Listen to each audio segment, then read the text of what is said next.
Today I'm going to buy a new general and show you guys my general's informations. As someone always curious about my general settings. And I used to arrange my generals by their overall powers.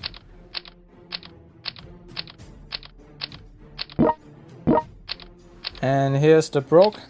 He got two very useful skills, which is inferior victory, which means you can put it on an elite artillery like the Priest or some hot wizard or the rocket artillery cards, and it can make a huge bunch of damage and extra critical damage.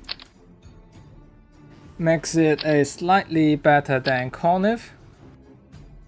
With the test that my friend made, because a Cornif, the maximum damage is about 680, and this guy is really broken and over 700 damage in one shot.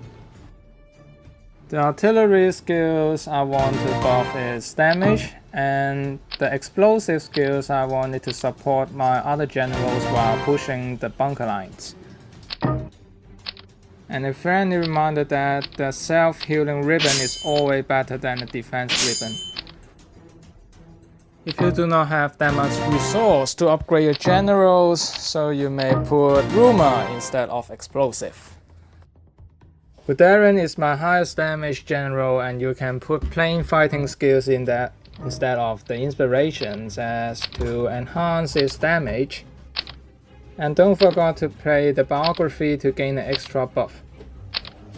And the next one is the Abrams as a pay-to-win general, so it got a higher damage after running through 5 grids distance than Guderian. The next one is the supportive Rommel, and I mostly use it in the desert terrain.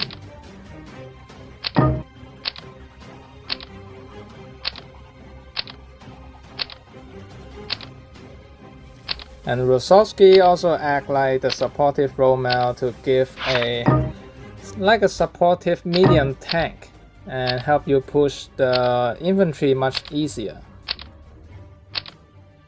And to be honest, Montgomery after getting the biography buff still the weakest generals in overall. So just easy tech, please buff it. I played Cornif for years, and with the biography buff, it is kinda the strongest artillery I got other than the Brook.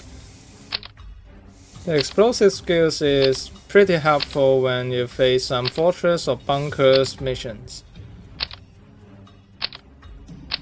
Another pay-to-win general, but one of the unique skills. It can ignore 100% of your enemy's defense, which is pretty OP.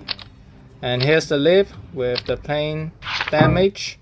It is pretty much strong as the 6-star generals. You seldomly see this dude other than warfare with the nuclear support. It is pretty much insane with the 65% buff.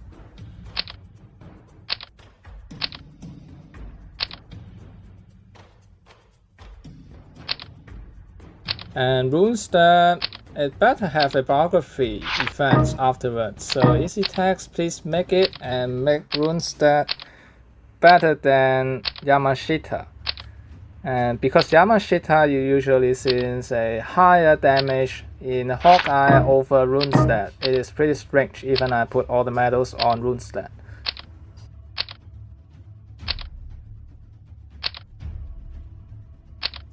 And next one is Nimitz. After you put all the medals and the ribbons on it, it got no limits. So it's a traditional OP generals. And the next one is Darian.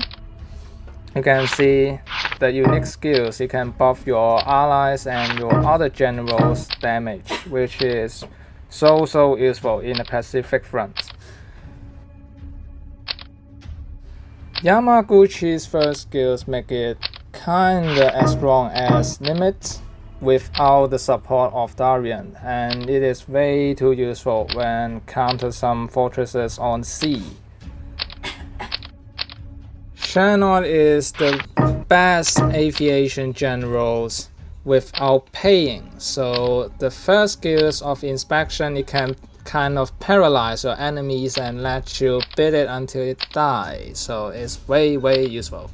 And the Doting is a fairly useful, like a 6-star ordinary generals without special skills, and Horton is like a free naval generals, and it's pretty good, but not as good as the 6-star generals, of course.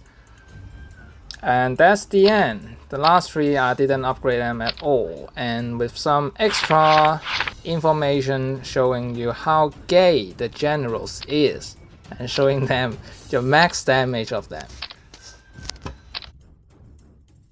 And that's it for this episode, and coming up I will make an infantry guide for all kind of infantry units, include the elite units, and so you guys can wait a while.